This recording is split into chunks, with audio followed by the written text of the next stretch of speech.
biasa. Puji Tuhan, hari ini kita kembali akan memuji nama Tuhan. Walaupun kita minggu ini masih beribadah di rumah kita masing-masing, kita percaya dengan penuh sukacita dan semangat kita tetap akan memuji nama Tuhan. Anak-anak kelas Mazmur, Daud, Daniel, dan Rarem sudah siap ya? Kita akan bersama-sama memuji nama Tuhan. Kita percaya Tuhan hadir di rumah kita. Kita akan memuji nama Tuhan, Yesus di dalam rumahku.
Bersama-sama kita menghadap kehadirat Tuhan di dalam doa.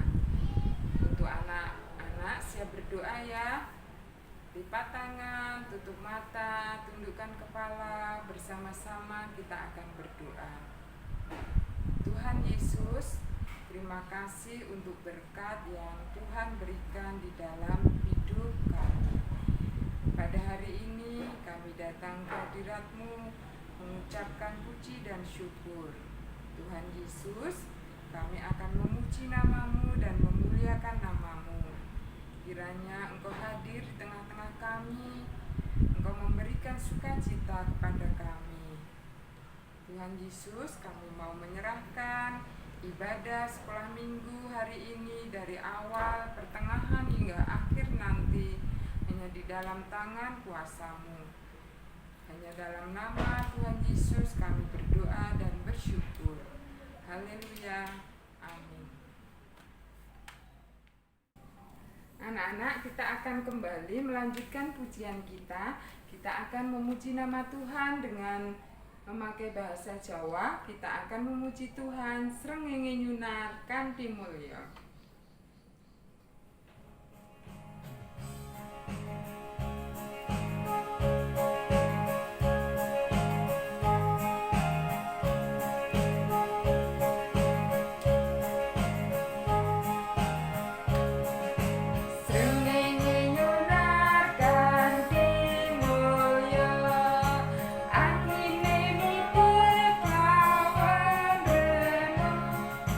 Manu ingon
selanjutnya kita akan mendengarkan kebenaran firman Tuhan. Kita akan bersama-sama mendengarkan firman Tuhan dengan baik ya anak-anak. Tapi sebelumnya mari kita undang Roh Kudus untuk memenuhi hati kita, supaya firman Tuhan dapat kita terima, kita pahami, dan kita lakukan dalam hidup kita. Kita akan naikkan pujian Roh Kudus yang manis.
Teman-teman, bacaan firman Tuhan hari ini diambil dari 1 Petrus 3 ayat 13 sampai 22. Demikianlah firman Tuhan. Dan siapakah yang kamu berbuat jahat terhadap kamu, jika kamu rajin berbuat baik? Tetapi sekalipun kamu harus menderita juga karena kebenaran, kamu akan berbahagia. Sebab itu janganlah kamu takuti apa yang mereka takuti, dan janganlah gentar. Tetapi kuduskanlah Kristus di dalam hatimu sebagai Tuhan, dan siap sedialah pada segala waktu untuk memberikan pertanggungan jawab kepada tiap-tiap orang yang meminta pertanggungan jawab dari kamu tentang pengharapan yang ada padamu. Tetapi haruslah dengan lemah lembut dan hormat, dan dengan hati nurani yang murni, supaya mereka yang memfitnah kamu karena hidupmu yang saleh dalam Kristus menjadi malu karena fitnahan mereka itu. Sebab lebih baik menderita karena berbuat baik, jika hal itu dikehendaki Allah, daripada menderita karena berbuat jahat. Sebab juga Kristus Yesus telah mati sekali untuk segala dosa kita, Ia yang benar untuk orang-orang yang tidak benar, supaya Ia membawa kita kepada Allah. Ia yang telah dibunuh dalam keadaannya sebagai manusia, tetapi yang telah dibangkitkan menurut roh. Dan dalam roh itu juga Ia pergi memberitakan Injil kepada roh-roh yang di dalam penjara, yaitu kepada roh-roh mereka yang dahulu pada waktu Nuh tidak taat kepada Allah, ketika Allah nanti dengan sabar waktu Nuh untuk mempersiapkan bantarannya, di mana hanya sedikit, yaitu 8 orang yang diselamatkan oleh air bah itu. Juga kamu yang sekarang diselamatkan oleh kiasannya yaitu baptisan. Maksudnya bukan untuk bersihkan kenajisan jasmani, melainkan untuk memohon hati nurani yang baik kepada Allah oleh kebangkitan Yesus Kristus yang duduk di sebelah kanan Allah setelah ia naik ke surga, sesudah segala malaikat, kuasa, dan kekuatan ditaklukkan kepadanya. Demikianlah sabda firman hari ini. Terima kasih. Salam adik-adik, mari sebelum kita mendengarkan sabda Tuhan, kita berdoa. Tuhanlah Bapa di surga, pada saat pagi hari ini, kami bersama-sama menghadap kehadirat-Mu. Tuhan, kami sudah memuji memuliakan nama-Mu, sebentar lagi kami akan mendengarkan sabda-Mu. Dan Roh Kudus, tolonglah kami, untuk kami dapat melakukan firman-Mu. Terima kasih Tuhan, dalam nama Tuhan Yesus kami berdoa dan bersyukur. Haleluya. Amin. Bagaimana kabar adik-adik? Tentunya adik-adik sehat, ceria, dan kuat. Tema kita pada saat ini, kebenaran itu membahagiakan. Kita tadi sudah mendengarkan firman Tuhan dalam 1 Petrus 3 ayat yang ke-13 sampai yang ke-22. Ayo, siapa yang tidak kenal murid-murid Yesus? Salah satunya adalah Petrus. Petrus adalah murid Tuhan Yesus. Dengan keberaniannya, Petrus melakukan apa yang menjadi perintah Yesus. Petrus berbuat baik. Lah bagaimana adik-adik juga berbuat baik? Ya, karena dengan berbuat baik, ya kita hidup bersama-sama dengan semua orang, dampaknya juga baik. Namun yang dilakukan oleh Petrus itu, dia sudah berbuat baik. Bahkan Petrus dipakai oleh Tuhan ya mengadakan mujizat. Orang yang lumpuh disembuhkan, orang yang sakit disembuhkan. Itu karena Petrus dengan kuasa dalam nama Tuhan Yesus. Namun ternyata meskipun Petrus berlaku baik, ada kalanya mengalami penderitaan. Namun perlu diingat, penderitaan karena kebenaran jauh lebih baik. Itu yang menjadi pilihan Petrus. Bagaimana adik-adik? Seringkali ketika kita berbuat baik dan benar, justru mengalami masalah. Seperti Petrus juga mengalami masalah. Ya, sehingga adik-adik juga ketika sudah berbuat baik, berbuat benar, namun justru ya dikatakan, sok suci. Akhirnya ditinggalkan oleh teman-temannya. Adik-adik dicemooh.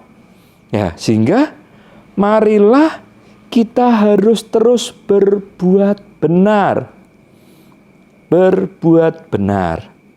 Ya, adik-adik yang dikasih oleh Tuhan, kakak mau cerita tentang binatang yang melakukan kebenaran, yaitu burung. Burung manyar dan burung gagak. Ya, ketika ada sekelompok burung bersiul, dia bernyanyi. Ya, seperti tadi toh.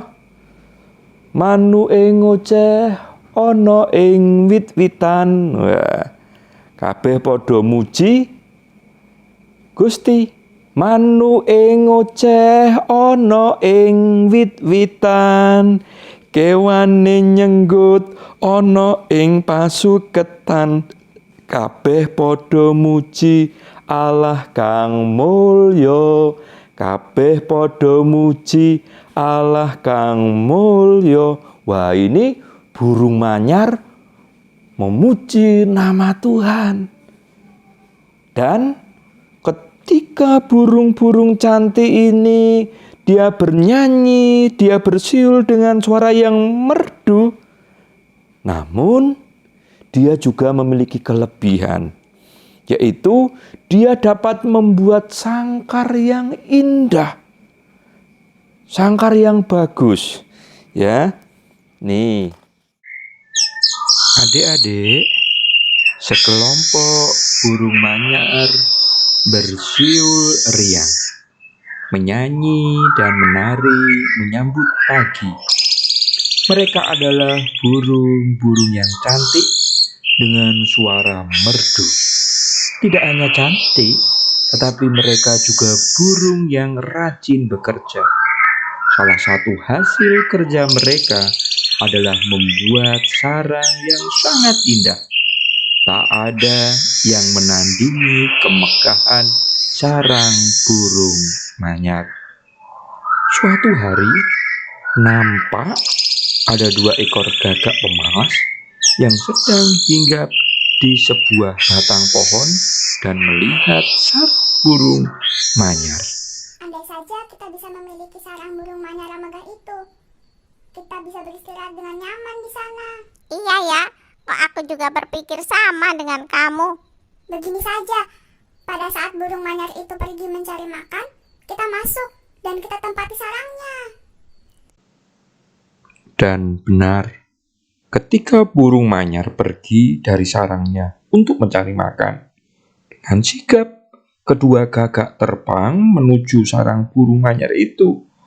Wah, enaknya sekarang mereka bisa tidur nyenyak di sarang burung manyar. Kaok. Kaok.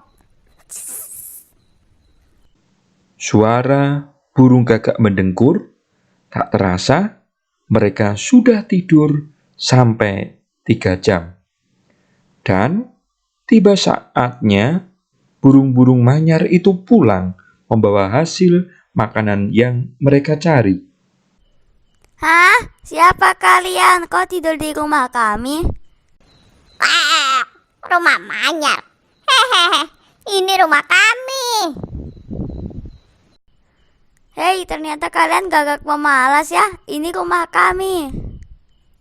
Tapi gagak tetap bertahan dan mengaku kalau itu rumah yang mereka buat. Akhirnya, para burung manyar pergi dengan hati sedih. Tapi mereka ingat kalau ada kakek Tito Alba yang bijak, yang bisa membantu. Kakek Tito Alba adalah seekor burung hantu putih yang gagah, yang terkenal bijak dan disegani banyak burung. Para manyar melaporkan kejadian yang menimpa mereka kepada kakek Tito Alba. Lalu kakek Tito Alba mengatakan demikian. Baiklah para manyar, bawa kakek ke sarang kalian. Kemudian para manyar dan kakek Tito Alba pergi ke sarang manyar yang masih ditempati gagak. Setibanya di sarang manyar, kakek Tito Alba berkata, Halo, adakah burung yang dalam sarang nan megah ini? Gagak menyambut. Ada kakek Tito Alba. Pak, gimana kakek? Ada keperluan apa kakek datang kemari? Kudengar kalian mengambil sarang manyar ini ya? Enggak, kami nggak ngambil dari siapapun. Sarang ini buatan kami. Kemudian kakek Tito Alba berpikir sejenak. Lalu, Baiklah kalau begitu. Karena antara kalian semua, baik gagak dan Manyar mengaku kalau sarang ini adalah milik kalian, maka aku minta kalian untuk membuat masing-masing satu sarang lagi. Gagak membuat satu sarang dan Manyar membuat satu sarang. Barang siapa membuat yang paling persis dengan sarang yang kalian perebutkan, maka merekalah yang berhak memiliki sarang itu. Lalu para Manyar pun segera membuat sarang seperti yang dianjurkan kakek Tito Alba. Walaupun hal ini membuat mereka tambah lelah karena harus membuat sarang lagi, tapi mereka mau menunjukkan bahwa merekalah yang benar dan berhak memiliki sarang yang direbut oleh Gagak. Mereka berbuat sesuai petunjuk kakek Tito Alba untuk menunjukkan kebenaran yang sesungguhnya. Berbeda dengan burung Gagak, mereka bingung mau buat sarang yang mana. Berbeda dengan para Gagak, mereka bingung mau buat sarang yang sama dengan yang mereka rebut dari para Manyar. Karena mereka memang tidak bisa membuat sarang semegah itu, akhirnya mereka menyerah dan mengakui kesalahan mereka. Akhir cerita, para Manyar berbahagia karena mereka mendapatkan kembali sarang mereka. Bahkan mereka memiliki satu sarang lagi yang juga megah.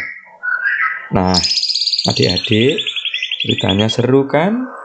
Adik-adik belajar seperti burung Manyar. Anak-anak Tuhan harus bersukacita, rajin bekerja sama dengan teman-teman, dan pantang menyerah. Berani membela dan memperjuangkan kebenaran, sehingga akhirnya dapat senantiasa berbahagia. Selamat hari Minggu adik-adik. Tuhan memberkati. Baiklah, mari bersama-sama kita hidup benar di dalam Tuhan. Mari kita berdoa. Tuhan Yesus, terima kasih atas kebenaran firman-Mu yang membahagiakan kehidupan kami. Ajarkan kepada kami untuk memperjuangkan kebenaran, karena ada berkat di dalam kebenaran. Dan kami bersyukur, ajarkanlah kepada adik-adik sekolah minggu, supaya kami hidup di dalam kebenaran firman-Mu. Terima kasih Tuhan, dalam nama Tuhan Yesus kami berdoa dan bersyukur. Haleluya. Amin.